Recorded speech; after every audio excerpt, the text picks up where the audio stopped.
ఇచ్చిన తలంపును బట్టి ఉపమానాలు మనం ధ్యానం చేస్తున్నాం. ఉపమానములలో మత్తయి సువార్త 13వ అధ్యాయంలో ఆ అధ్యాయం అంతా కూడా ఉపమానాలే ఉంటాయి. ఆ అధ్యాయం అంతా కూడా ఉపమానాలే ఉంటాయి. అందులో రండి 45-46 వచనాలు. మత్తయి సువార్త 13వ అధ్యాయము 45-46 వచనాలు అందరం కలిసి చదువుకుంటాను. మరియు పరలోక రాజ్యము మంచి ముత్యములను కొన వెదుకుచున్న వర్తకుని పోలి ఉన్నది. అతడు అమూల్యమైన ఒక ముత్యమును కనుగొని పోయి తన కలిగినదంతయు అమ్మి దాన్ని కొనును. దేవుని సహాయం కొరకు చిన్న ప్రార్థన చేసుకుంటాను.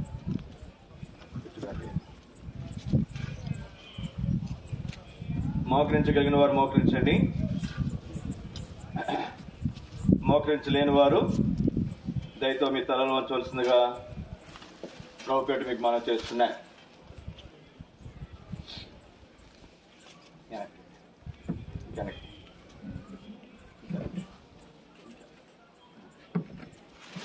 ప్రార్థన చేసుకుంటా. మా ప్రేమ గల పరలోకమందున్న మా పరమ తండ్రి, ఎంతైనా నమ్మదగిన దేవా యేసు ప్రభువా, యేసుక్రీస్తు వారి నామములో మరొకసారి ఈ రాత్రికాల సమయంలో మీ సన్నిధానంలో చేరి కొన్ని నిమిషాలు మీ వాక్యం నిమిత్తమై మమ్మల్ని మీరు సమకూర్చినందులకై మిమ్మల్ని స్తుతిస్తూ ఆరాధిస్తున్నాను. ఈ సమయాన్ని మాకు ఆశీర్వాదకరంగా మీరు ఉంచుము. నా మరి మీ అపనమ్మకస్తున్న పితృను మీ కల్వరి రక్త ప్రోక్షణ తెచ్చుకుంటుండగా నా ఆత్మ ప్రాణ దేహములు మీరు కడుగుము, పవిత్రపరచము, పరిశుద్ధపరచము.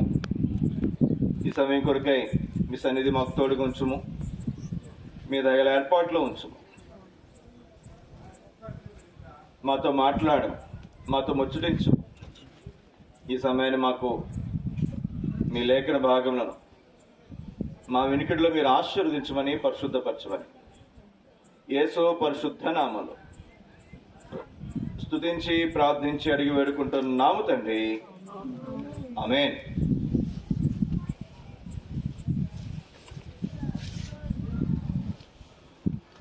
మత్తయి సువార్త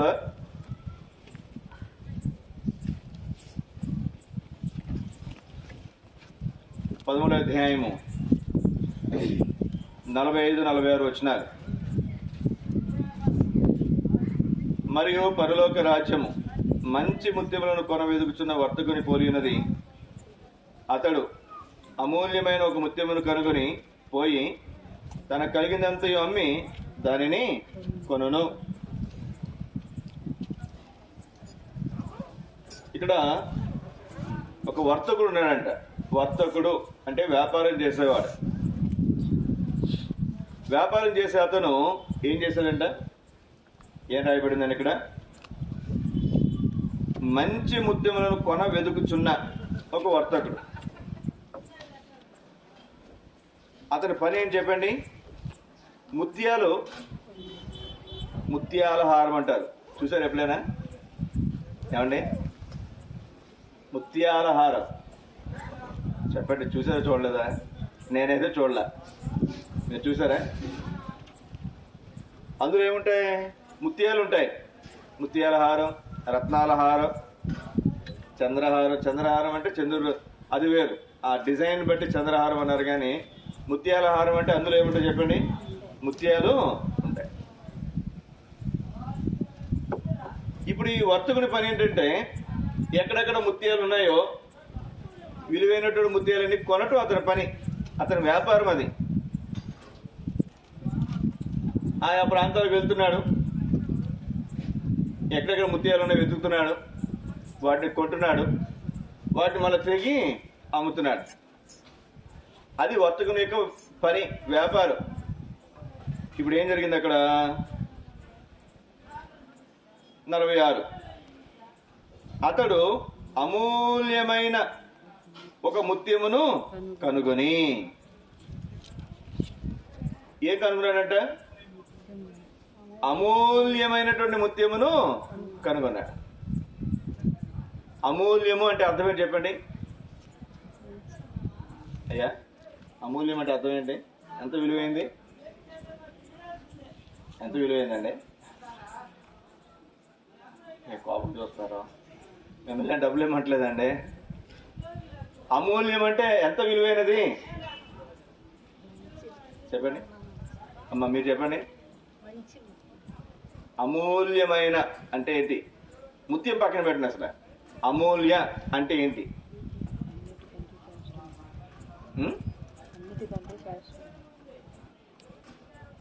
చెప్పండి. సింగరాకంలో అమూల్య వాటర్ ప్లాంట్ ఉంది. అమూల్య అమూల్య అమూల్య అని అన్ని వాటర్ ప్లాంట్స్ దగ్గర 10 రూపాయలు అయితే వాటర్, వాడి దగ్గర 15 రూపాయలు.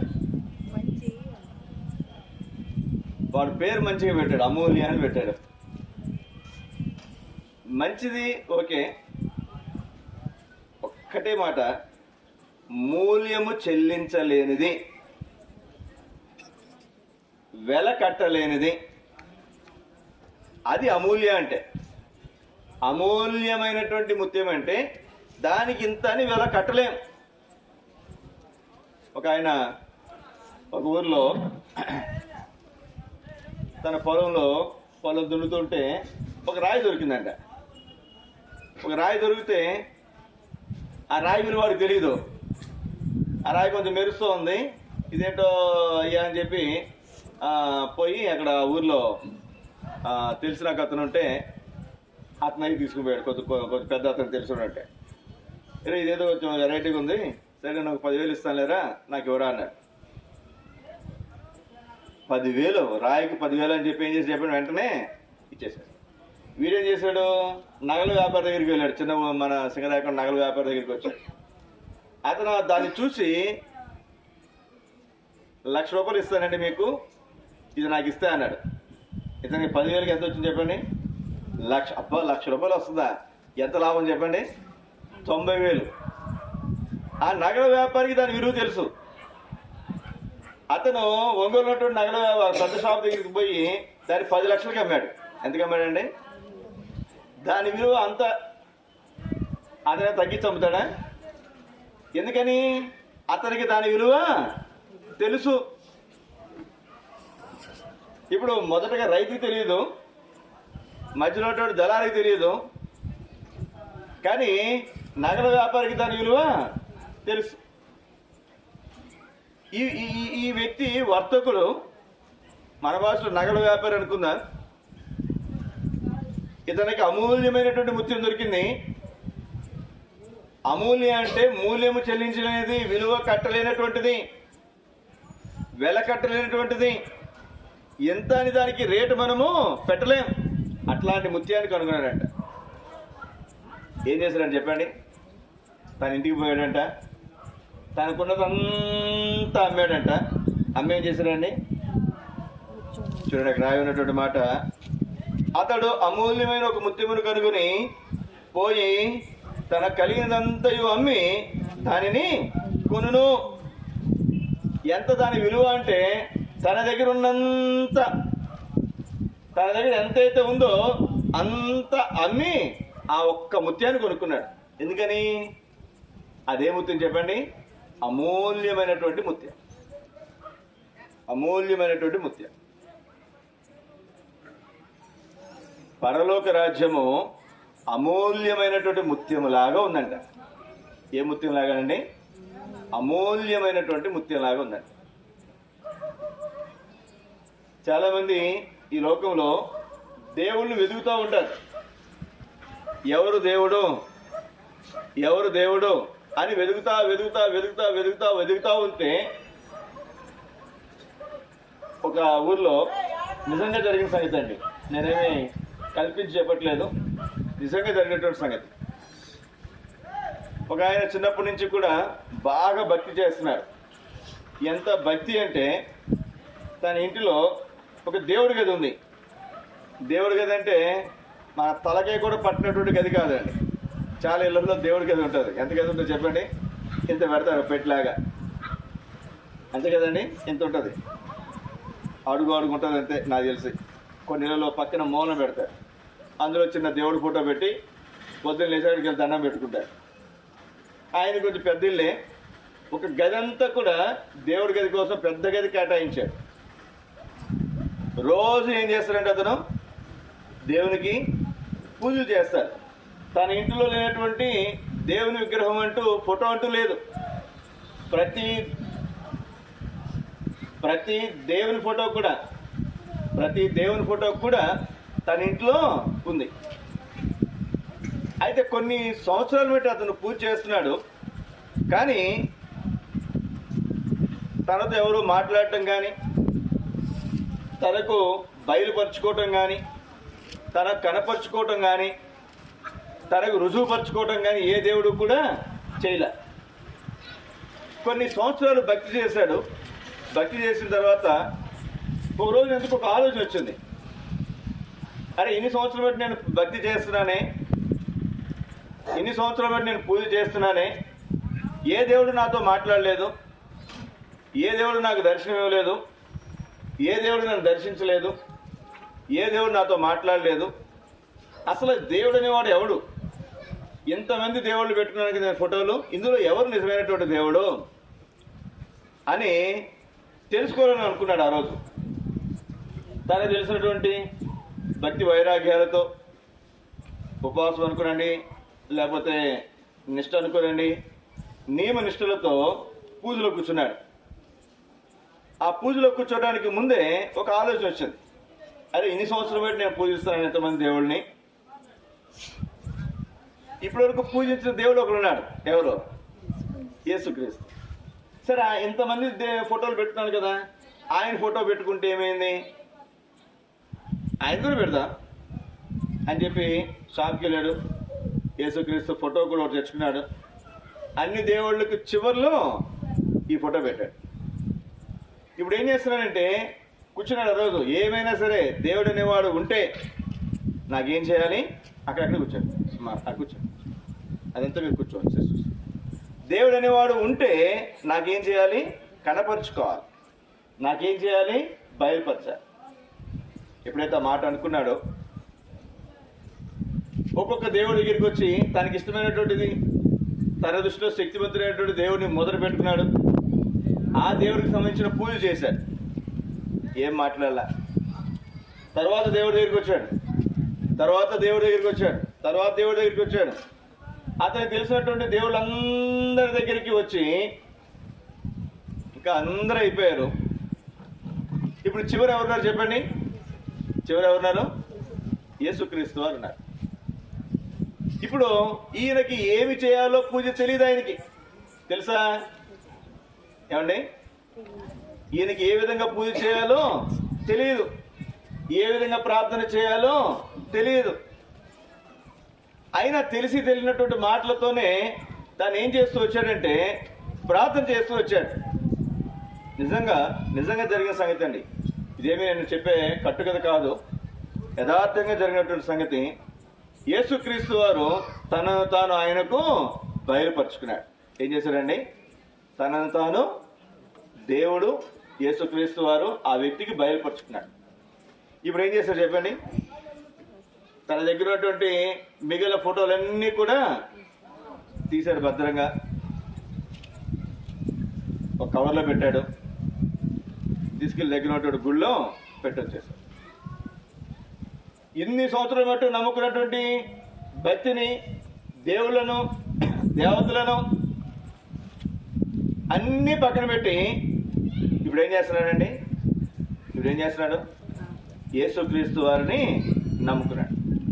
నేను చాలామందిని నేను చూశాను. నేను మాత్రం ఎవరిని కూడా, అమ్మా మీరు ఇట్లా ఉండండి, ఇట్లా చేయండి, మీరు బొట్టు పెట్టుకోకూడదు, లేకపోతే అవి పెట్టుకోకూడదు, ఈ పెట్టుకోకూడదు అని నేను ఎవరికి చెప్పనండి. నేను చెప్తే మారితే దానివల్ల ఉపయోగంలా. మీ మనసు కనిపిస్తే అది మార్పు. ఒక రోజున మన చర్చికి వస్తారు మనోరెడ్డి గారు, తెలుసు కదా మనోరెడ్డి గారు. వాళ్ళు అప్పుడప్పుడు మన మందిరానికి వచ్చేవారు. ఒక రోజున వాళ్ళ ఇంటికి వెళ్తే అన్ని ఫోటోలే, చాలా ఫోటోలు ఉన్నాయి, ఇంటి నిండా చాలా ఫోటోలు ఉన్నాయి. భక్తి బాగానే చేసేవారు. ఒక రోజు మరి వాళ్ళు ఫోన్ చేశారు, అన్న రండి ఒకసారి మా ఇంటికి. ఏమ్మా అన్న, ఫోటోలు మేము తీసేసి పక్కన పెట్టాలనుకుంటున్నాను, మీరు చేంజ్ చేయండి, ప్రార్థన చేయండి. ఇన్ని సంవత్సరాలు ఉన్నటువంటి వాళ్ళ భక్తి, ఇన్ని సంవత్సరాలు ఏ దేవుల్ని ఏ దేవతలు అయితే నమ్ముకున్నారో వాటన్నిటిని ఏం చేశారు చెప్పండి, తీసి పక్కన పెట్టేస్తారు. అలా ఎంతో మంది గురించి నేను చెప్పగలను, మన మధ్యలో కూడా చాలా మంది ఉన్నారు.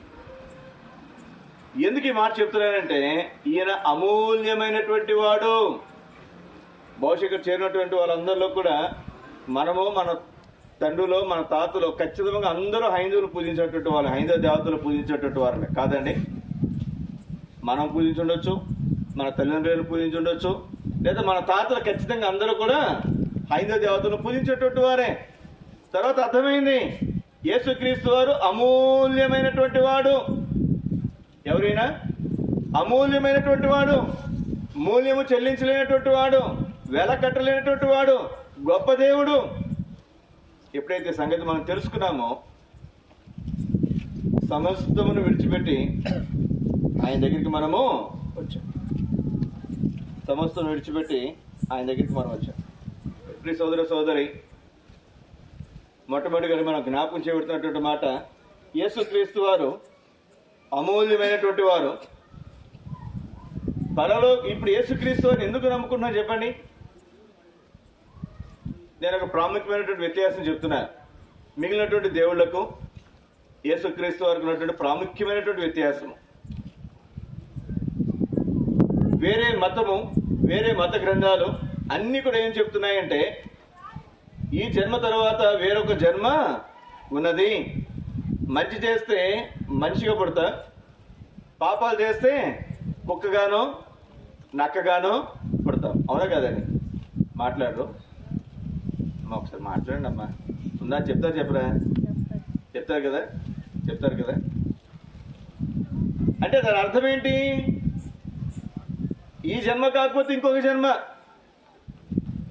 ఆ జన్మ కాకపోతే ఇంకొక జన్మ. కానీ బైబిల్ ఏమని చెప్తుందో తెలుసా? మనుషులు ఒక్కసారి జన్మిస్తారు, ఒక్కసారి మృతి చెందవలెను. ఆ తర్వాత ఏం జరుగుతుందంట? తీర్పు జరుగుతుంది. తీర్పు తర్వాత ఏముంటుందండి? తీర్పు తర్వాత ఏముంటుందండి? నన్ను బోన్లో నిలబెట్టారు, కోర్టులో తీర్పు తీర్చారు, నన్ను దోషిని తీర్పు తీర్చారండి. దోషిని తీర్పు తీరిస్తే ఇప్పుడు మీరు జాగ్రత్తగా చెప్పండి ఈ మాట. దోషిని నాకు తీర్పు తీర్చారు, ఇప్పుడు నన్ను ఎక్కడ పడేస్తారు చెప్పండి? జైల్లో పడేస్తారు. కొంచెం బాగా ముందు వేసుకోండి, మీ పెద్దాన్ని కొంచెం ముందుకు వేసుకోండి. ఇక్కడ రాయబడినటువంటి మాట జాగ్రత్తగా గమనించండి. నేను దోషిని తేలిస్తే నన్ను ఎక్కడ పడేస్తారు చెప్పండి? శిక్షకు అప్పగిస్తారు. నేను దోషిని కాకపోతే, నేను మరి తప్పు చేయలేదని నిరూపించబడితే నన్ను విడుదల చేస్తారు. అయితే క్రైస్తవత్వం ఏం చెప్తుంది తెలుసా? చూడండి ఒక మాట, ప్రకటన గ్రంథం 21వ అధ్యాయం 7-8 వచనాలు. ప్రకటన 21వ అధ్యాయం 7-8 వచనాలు. జయించువాడు వీటిని స్వతంత్రించుకొనును, నేను అతనికి దేవుడైయుండును, అతను నాకు కుమారుడైయుండును. పెరిగివారును, అవిశ్వాసులను, అసహ్యులను, నరహంతకులను, వ్యభిచారులను, మాంత్రికులను, విగ్రహారాధికులను, అబద్ధికులందరూ అగ్ని గంధకములతో మండు గుండములో పాలు పొందుదురు. ఇది రెండవ మరణము. ఏ మరణం అంటండి? ఇది రెండవ మరణం అంట. మొదటి మరణం ఉంది, రెండవ మరణం కూడా ఉంది. మొదటి మరణము అందరికీ సంప్రాప్తిస్తుంది, మనం మానవులం కనుక. రెండో మరణం ఉందంట. రెండో మరణం ఏం చెప్పండి? నరకము. అగ్ని ఆరదు, పురుగు చావదు. అగ్ని ఆరదు, పురుగు చావదు. మనం కనుక ఈ జాబితాలో ఉంటే ఎవరంటే వాళ్ళు చెప్పండి ఆ మాటలు. పెరిగివారు, ధైర్యం ఉండదు చాలా మందికి. యేసుక్రీస్తు నమ్ముకుంటారు, నమ్ముకున్నామని చెప్తారు,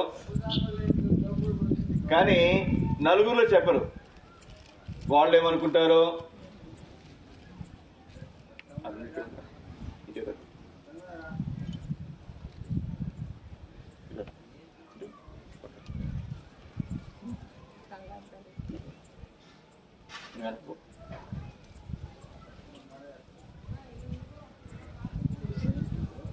పిరికివారు ఎవరంట? పిరికివారు అమ్మా జాగ్రత్తగా వినండి, ఒక 10 నిమిషాలు. పిరికివారు ఎవరు?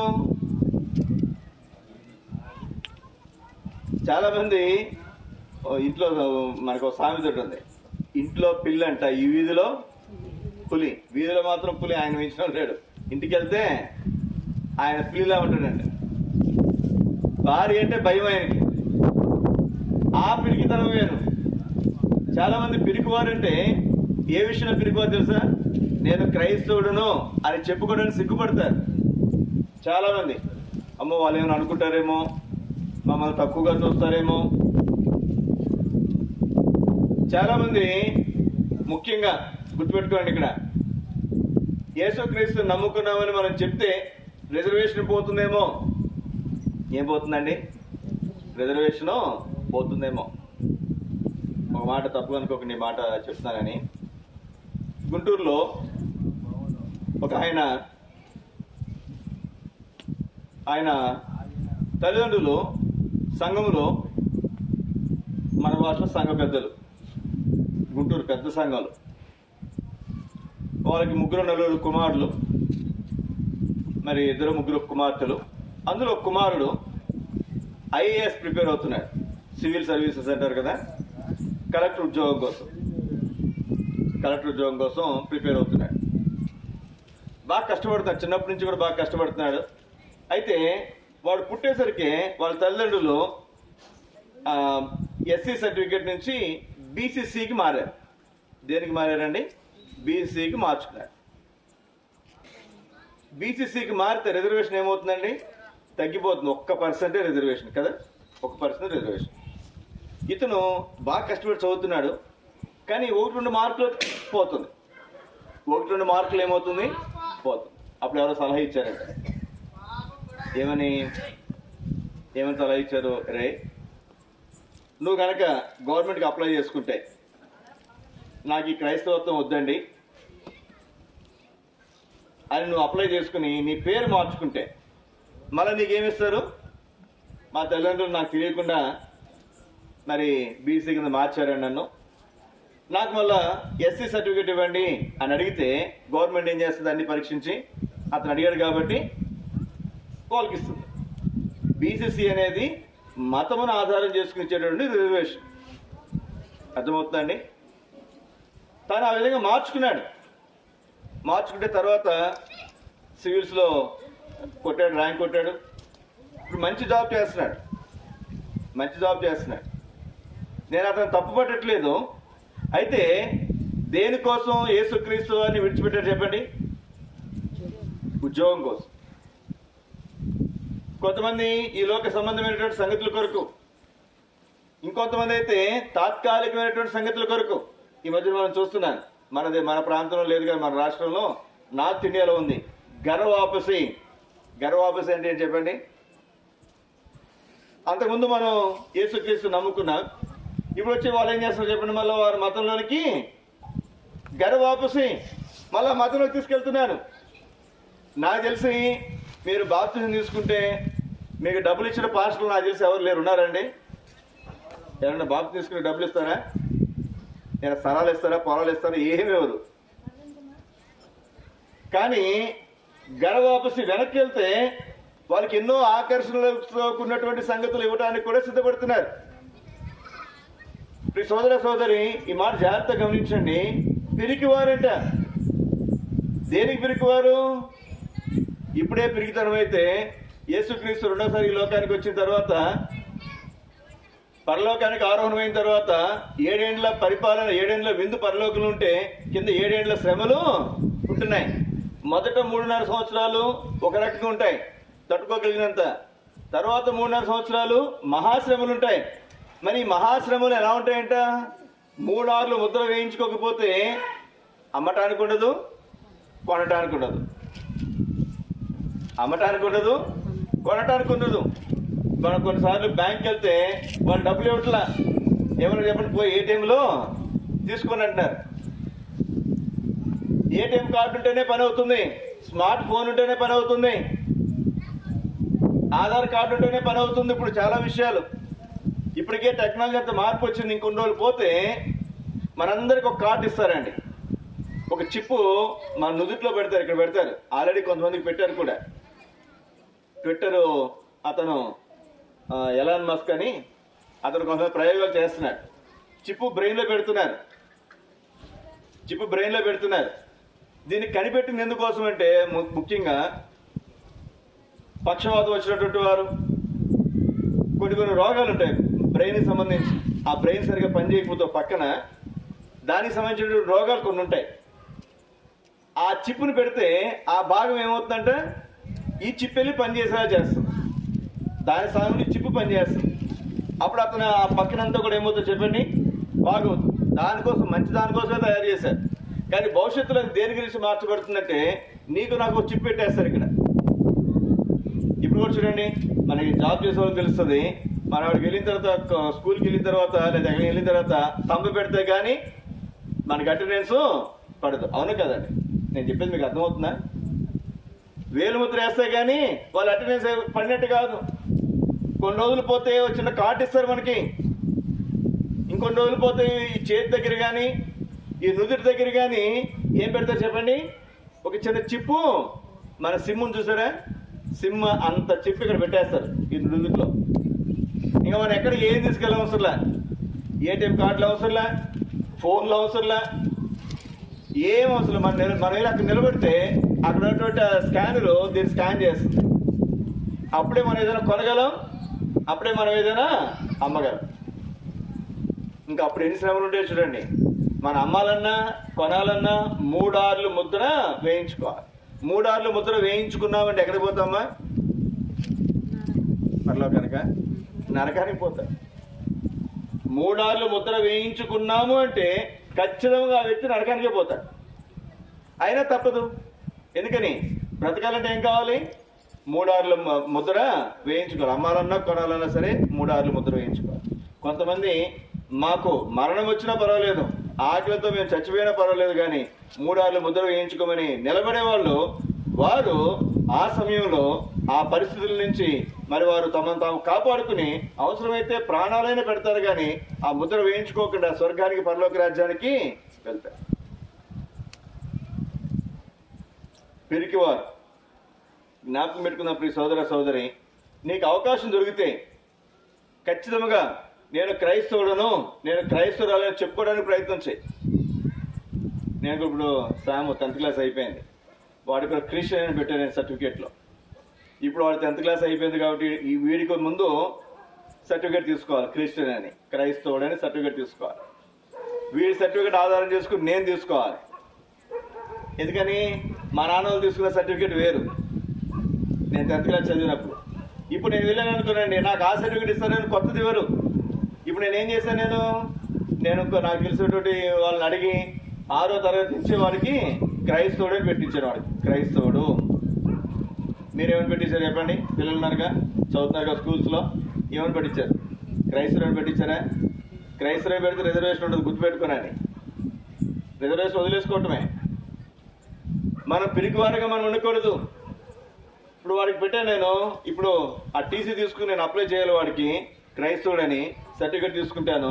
ఇప్పుడు వాడికి తండ్రిని నేను అని చెప్పి నేను కూడా ఏం చేస్తాను చెప్పండి, క్రైస్తవ సర్టిఫికేట్ తీసుకున్నాను. మా పిల్లలు 3 తీసుకుంటాను. ఇది అవసరం. ఈ మధ్యన ఎలక్షన్స్కి ముందు కులగణన వచ్చింది, చూసారా మీరు? చాలా మంది దగ్గరికి వచ్చిందా? మీ దగ్గరికి వచ్చిందా? అది చాలా గొప్ప అవకాశం మనకి. అక్కడ ఏమని పెట్టించారు మీరు? క్రైస్తవులని పెట్టించారా? చెప్పండి, మాట్లాడరు. మరి ఇప్పుడే మనం బెదిరిపోతే అమ్మో వాళ్ళు ఏం చేస్తారేమో, లేదు బీజేపీ గవర్నమెంట్ వస్తే ఏం చేస్తాయి, లేదా వాళ్ళు వస్తే ఏం చేస్తుందేమో అనుకుని ఇప్పుడే మనం భయపడిపోతే, పిరికివారంగా మనం ఉంటే, పిరికివారు ఎక్కడుంటారంట? పిరికివారు మధ్యలో చివరి మాట, అబద్ధికులు కూడా. అబద్ధాలు చెప్పేవారు ఎక్కడుంటారంటండి? అగ్ని గంధకములతో మండు అగ్నిగుండములో పాలు పొందుదురు. నువ్వు ఎంత భక్తి కలిగి ఉన్నా సరే, ఎంతగా నేను భక్తి పరురాలను, మా తాతల దగ్గరించి మా ముత్తాల దగ్గరించి మేము క్రైస్తవులు అని చెప్పినా సరే, నువ్వు కనుక నేను క్రైస్తవుని నువ్వు చెప్పుకోవడానికి నువ్వు సిగ్గుపడుతూ ఉంటే, నీ సోదర సోదరి గుర్తుపెట్టుకో, నువ్వు పిరికివారి కోవలు ఉంటావు, అబద్ధికుల కోవలు. దేవుడు గొప్పవాడు, గుర్తుపెట్టుకున్నాడు. ఆయన అద్భుతాలు చేస్తాడు, ఆయన అమూల్యమైనటువంటి వాడు. ఆయన ఏ విధముగా అయినా మనకు కార్యం చేయగలడు, ఏ విధంగా అయినా మనకు ఇవ్వగలడు, ఏ విధముగా అయినా సరే మనకి ఇవ్వగలడు, గుర్తుపెట్టుకున్నాడు. ఇంకెవరున్నారంటే ఇక్కడ అవిశ్వాసులు, విశ్వాసం లేనివారు, నమ్మకం లేనివారు. క్రైస్తవులమే కానీ క్రీస్తు కంటే కూడా దేన్ని ఎక్కువ నమ్ముతాం చెప్పండి? డబ్బును, బలమును, బలగాన్నో, బంధువులను, అధికారాన్ని నమ్ముతారు. అధికారాన్ని నమ్ముతారు. ఒక చిన్న ఉదాహరణ చెప్తాను మీకు. నేను ఒక పెద్ద పాస్టర్ గారు, ఒంగోలులో పెద్ద పాస్టర్ గారు, ఒక సంఘ పెద్ద ఆ రోజు ఆదివారం పరిచయకి వెళ్ళి, ఆదివారం వాక్యం చెప్పడానికి వేరే సంఘానికి వెళ్ళి మందిరానికి వచ్చాడు. మందిరానికి వచ్చిన తర్వాత వచ్చిన వ్యక్తి అక్కడ టేబుల్ ఉంటుంది, ఆ టేబుల్లో కూర్చున్నాడు. ఒక 10 నిమిషాలు కూర్చున్న వ్యక్తి కూర్చున్నట్టుగానే కూలబడిపోయాడు, బలమే పడిపోయాడు. పాపం ఏమైంది అర్థం కాల.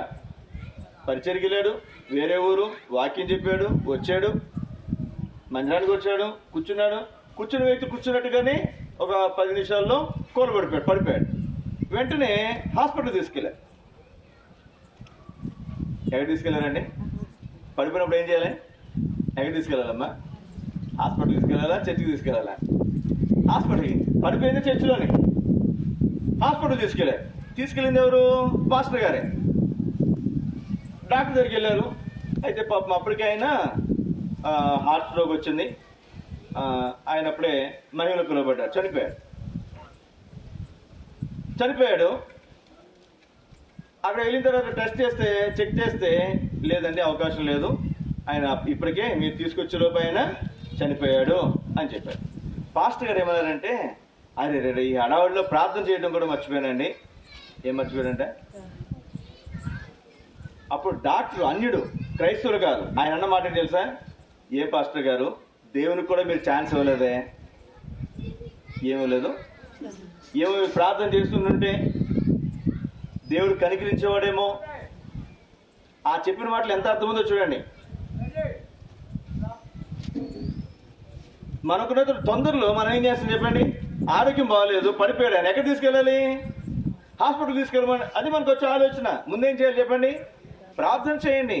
ఒక్క అర నిమిషం ప్రార్థనకి ఏం కొంపలు మునిగిపోతాయా? ఏం మునిగిపో. అన్యుడు చెప్పినటువంటి మాట, అరే పాస్టర్ గారు మీరు దేవునికి కూడా అవకాశం ఇవ్వలేదే అంటే, మీరు ప్రార్థన చేస్తుంటే బహుశా ఈ వ్యక్తి బతికుండేవాడేమో. జ్ఞాపకం పెట్టుకుందాం ప్రియ సోదర సోదరి, మన నమ్మకం. మరి మనకేదో రోగం వచ్చింది, బైబిల్లో ఉదయం కూడా దేవుడు జ్ఞాపకం చేశాడు, మీరు ఎవరైనా అనారోగ్యం కలిగినటువంటి వారు ఉంటే, రోగి ఉంటే వారు సంఘ పెద్దలను పిలిపించాలి, ఆర్ఎంపీ డాక్టర్ని పిలిపించాలి, హాస్పిటల్కి వెళ్ళాలని చెప్పి రాయబడలేదు అక్కడ బైబిల్లో. మీరు ఎవరైనా రోగి ఉంటే ఎవరు పిలిపించాలంట? సంఘపు పెద్దలు, దేవుని సేవకులు, పాస్టర్లు ఉంటారు. పాస్టర్లు లేకపోతే పెద్దలు ఉంటారు, వాళ్ళు కూడా లేకపోతే పరిచారకులు ఉంటారు, లేదా చుట్టుపక్కల ఎవరైనా దేవుని బిడ్డలు ఉంటారు. వాళ్ళు ఎవరొకరు పిలిపించుకుని ఏం చేయాలంటే మనము ప్రార్థన చేయించుకోవాలి. ఫస్ట్ చేయాల్సిన పని అది. తర్వాత ఇంకేమైనా చేయి. డాక్టర్ దగ్గరికి వెళ్ళొద్దని చెప్పట్లా. యేసుక్రీస్తు వారు తానే స్వయంగా చెప్పాడు, రోగులకే కానీ ఆరోగ్యం కలిగినటువంటి వారికి వైద్యుడు అవసరం లేదు. అంటే రోగంలో ఉన్నటువంటి వారికి ఎవరు అవసరం? వైద్యుడు అవసరమే. ఇంకొక మాట చూడండి, అసహ్యులు, కొంతమంది అసహించుకుంటారు. పలానా దేవుడు అంటే అసహించుకుంటారు. అంతేకాదు నరహంతకులు, వ్యభిచారులు, మాంత్రికులు, విగ్రహారాధికులు, వీళ్ళందరూ కూడా ఎక్కడికి పోతారంటే అగ్ని గంధకములతో మండు అగ్నిగుండములో పాల్పొందుతారు. ఇక్కడ ప్రియ సోదర సోదరి, ఈ పరలోక రాజ్యము ఇది ఏమిటి అంటే, ఇది అమూల్యమైనటువంటిది. దీనికి విలువ కట్టలేం. ఇంతకుముందు కూడా మాట మీకు చెప్పాను నేను. ఒకవేళ దానికి ₹1,00,000 ఎవరైనా పరలోకానికి రావాలంటే ₹1,00,000 టికెట్ పెట్టారనుకోనండి, ఇక్కడ బహుశా అందరూ వెళ్ళలేకపోవచ్చు కదండి. ఒకవేళ 10 లక్షలు పెట్టారనుకోండి టికెట్, బహుశా మన అందరం కూడా ఎవరు వెళ్ళకపోవచ్చు. ఒకవేళ ₹1,00,00,000 పెట్టారు అనుకోనండి, పరలోకానికి వెళ్ళడానికి టికెట్ ₹1,00,00,000. ఎవరైనా వెళ్తారా? మనలో ఎవరైనా? ఎవరు వెళ్ళరు. దానికంటే ఎక్కువ ఇది, దానికంటే ఎక్కువ వెలకట్టలేనటువంటిది, అమూల్యమైనటువంటిది. ఒకవేళ ₹1,00,00,000 పెడితే డబ్బున్న వాళ్ళందరూ ఎక్కడ ఉంటారు చెప్పండి? పరలోకంలో ఉంటారు. చందమామ మీద ఫ్లాట్లు వేశారంట, తెలుసా మీకు? చాలా మంది బుక్ చేసుకున్నారు, తెలుసా తెలియదా మీకు? ఇన్ని వేల కోట్లు, వెళ్ళటానికే 100 కోట్లు అవుతాయి. అక్కడ ఇల్లు కట్టుకోవాలంటే ఇంకెంత ఖర్చు అవుతుందో చూడండి. ముందే ఫ్లాట్ కొనేస్తున్నారు అక్కడ. అట్లాంటిది పరలోకంలో కనుక మీకు ఫలానా ఇంత డబ్బులు కడితే మీకు ఫ్లాట్ ఇస్తామంటే కోటీశ్వరులందరూ కూడా ఎక్కడుంటారు చెప్పండి? పరలోకంలో ఉంటారు. అట్లాంటి సంగతి లేదండి. ఇది అమూల్యమైనటువంటిది, విలువ కట్టలేనటువంటిది, వెల చెల్లించలేనటువంటిది. ఇది పరలోకము. ఇది ఎవరికి దొరుకుతుందంటే క్రీస్తు రక్తంలో కడగబడినటువంటి వారు, జయించిన జీవితం జీవించే వారికి మాత్రమే. కేవలం క్రైస్తవులకు పిలువబడితే సరిపోదు, క్రైస్తవులుగా జీవించేవారు. అంత్యోకు ఒక మాట చదవన్నమాట, అపోస్తలుల కార్యములు 11వ అధ్యాయం. ఈ మాట చదువుకుని మనం ప్రార్థన చేద్దాం. అపోస్తలుల కార్యముల గ్రంథం 11వ అధ్యాయము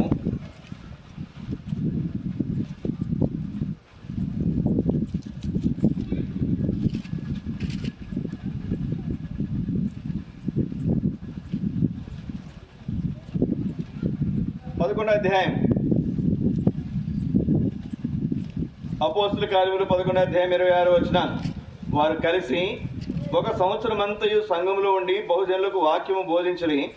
మొట్టమొదట అంత్యోకయలో శిష్యులు క్రైస్తవులు అనబడిరి. ఎవరంటండి? అంత్యోకయలో ఉన్నటువంటి శిష్యులు క్రైస్తవులని పిలువబడ్డారంట. క్రైస్తవులని పిలువబడ్డారంట. అంటే ఏంటి? వీరి నడక క్రీస్తులా ఉంది, వీరి మాట క్రీస్తులా ఉంది, వీరి ప్రవర్తన క్రీస్తులా ఉంది, వీరి క్షమాపణ గుణం క్రీస్తులా ఉంది, వీరి యొక్క పరిశుద్ధత క్రీస్తు వలె ఉంది. అందుకే వారిని చూసి వీరెవరో క్రీస్తుని వెంబడించే వారిలాగా ఉన్నారు, వీరు క్రీస్తుని అనుసరించే వారిలాగా ఉన్నారు, వీరు క్రైస్తవులు అని పిలువబడ్డారట. మరొక ప్రశ్న, రాత్రికాల సమయంలో నిన్ను నన్ను చూసిన వారు ఏమని చెప్తున్నారు? మనం మాత్రం నేను అనుకుంటున్నాను, నేను క్రైస్తవుడిని అనుకుంటున్నాను. నువ్వు అనుకుంటున్నావు నేను క్రైస్తవురాలు అని అనుకుంటున్నావు. కానీ నిన్ను చూసిన ఇతరులు ఏమనుకున్నారు? అసలు నిన్ను ఈయన క్రైస్తవుడు అని చెప్పగలుగుతున్నారా? ఈవిడ క్రైస్తవురాలు అని చెప్పగలుగుతున్నారా? అట్లాంటి సాక్ష్యం మనం కలిగి ఉండకపోతే ప్రియ సహోదరి జ్ఞాపకం పెట్టుకో. మనం అటువంటి సాక్ష్యాన్ని కలిగి ఉండకపోతే దేవుని ఎదుట నిలబడతాం. మనం దేవుని ఎదుట నిలబడితే ఎంతమంది మన మీద నేరారోపణ చేస్తారో చూడండి. అందుకే రాత్రికాల సమయంలో చక్కటి తీర్మానం మనం చేసుకుందాము గాక, ఓ చక్కటి సాక్ష్యం మనం కలిగి ఉందాము గాక. మనల్ని చూసేటువంటి వారు, మన ఇంటి వారు, మన ఇరుగు పొరుగు వారు, మనం పనిచేస్తున్నటువంటి స్థలాలు ఉన్నటువంటి వారు మనల్ని చూసినప్పుడు వీరు క్రైస్తవులు అని చెప్పగలుగుతారు గాక.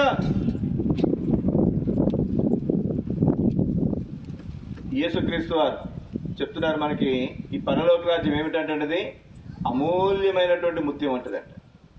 ఈ పరలోక రాజ్యము కొరకు, ఆ పరలోక రాజ్యము ఈ ఉత్తర దిక్కులో ఉన్నటువంటి మహారాజు పట్టణం, ఆ పరలోక రాజ్యము కొరకు మనకు కలిగిన సమస్తాన్ని మనం ఇవ్వటానికి కూడా మనం సిద్ధపడితే తప్ప ఆ పరలోక రాజ్యాన్ని మనము పొందలేం. దాని కొరకు ఈ జీవితంలో ఈ లోకంలో ఉండగా మనం ఏమి కలిగి ఉండాలంటే ఓ చక్కటి సాక్ష్యాన్ని మనము కలిగి ఉండాలి. మా గురించి మనం ప్రార్థన చేసుకుందాం. దేవుని వాక్య వెలుగులో మన హృదయాలు పరీక్షించుకుంటా. దేవుని వాక్య వెలుగులో